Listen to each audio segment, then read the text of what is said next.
Okay, so there's a very good reason why I am wearing this and why I'm at this location. You can see that at the end of the video, but here is today's Geek Rant.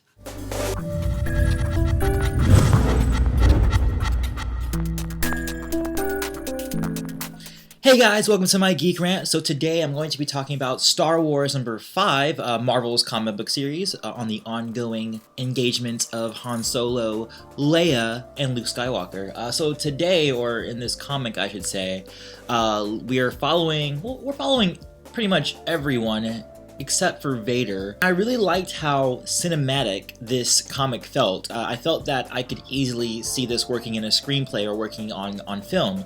There was the stuff with the voiceover, the imagery, and then you have the sequence of events where Boba Fett is, looking for Luke, and then you have this really cool sweeping images with this voiceover, which could work beautifully in a movie. And I thought that worked out really well. And I think this comic, as well as Canon, do that very well in keeping it.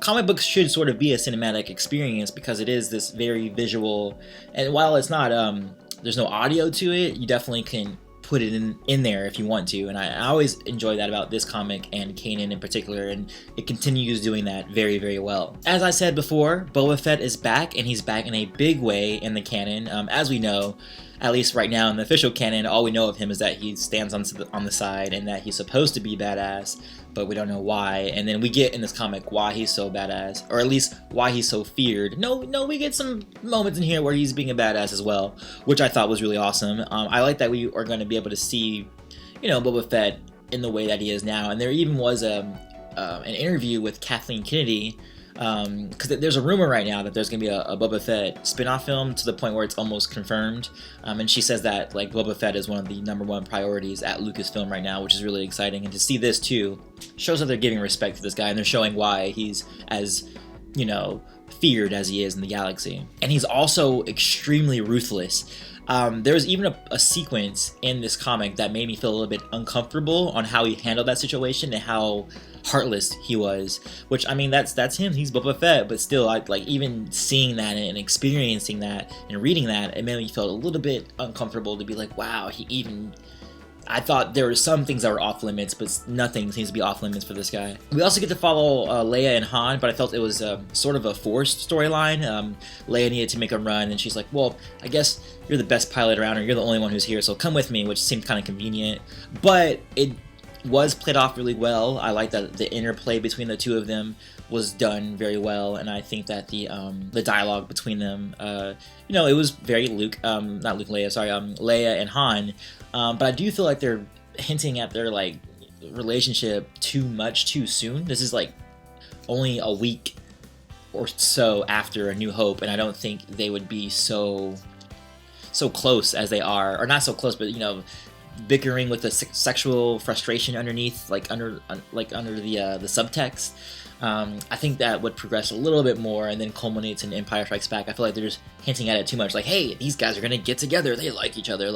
It could have been a little bit more natural. They could have been bickering, but there was parts where they were kind of, or at least on the part of Han, that he was flirting. Well, I mean, maybe I take that back, because Han does flirt, so it would make sense. But I don't know, came off wrong to me. That could just be me though. However, the artist who draws Han, even in all the series previous to this, he does it really well. The expressions for Han are always really, really nice. So that was good. That's the only thing that I would say was awesome about it. And the little storyline between those two was also pretty cool. I do look forward to Luke discovering Obi-Wan's journal, which is what we get a hint of. He doesn't quite find it yet, but he's very, very close. And I like to see that, in this new canon, they're still thinking about what happened before, and a lot of Luke's training in the Legends canon comes from Obi-Wan's journal. That's how he learns how to build a lightsaber, that's how he learns lightsaber forms, or not lightsaber forms in general, but at least Obi-Wan's specific insight into dueling, and that's how he learns his style and stuff like that. So I'm glad to see that. I hope that when he does hopefully eventually get this journal, or whatever is in the box for him, we're not sure what it is, it's cool. It's something that we can see helps him progress as a Jedi Knight. I was a tad bit, or just in general, I'm kind of confused on the timeline of Star Wars, the Marvel comic. I'm not sure if it's happening before or after Heir to the Jedi.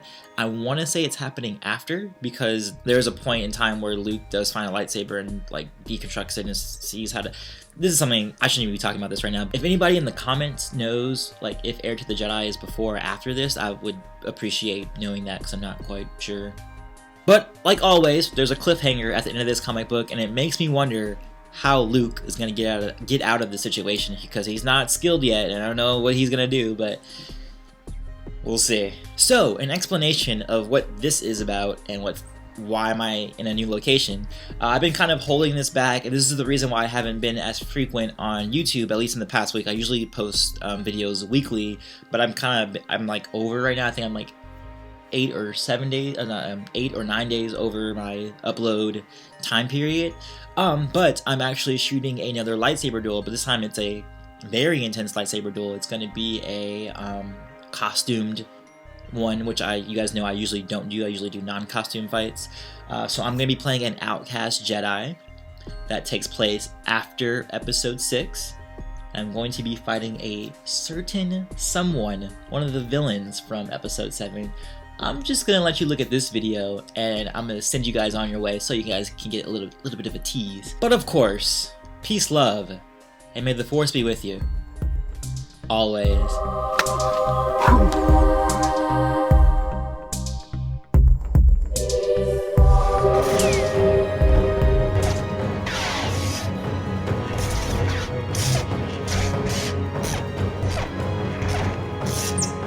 Luke's open and calm mind allowed for a more adaptable fighting style, while Anakin's reliance on talent and aggression was a bit more rigid.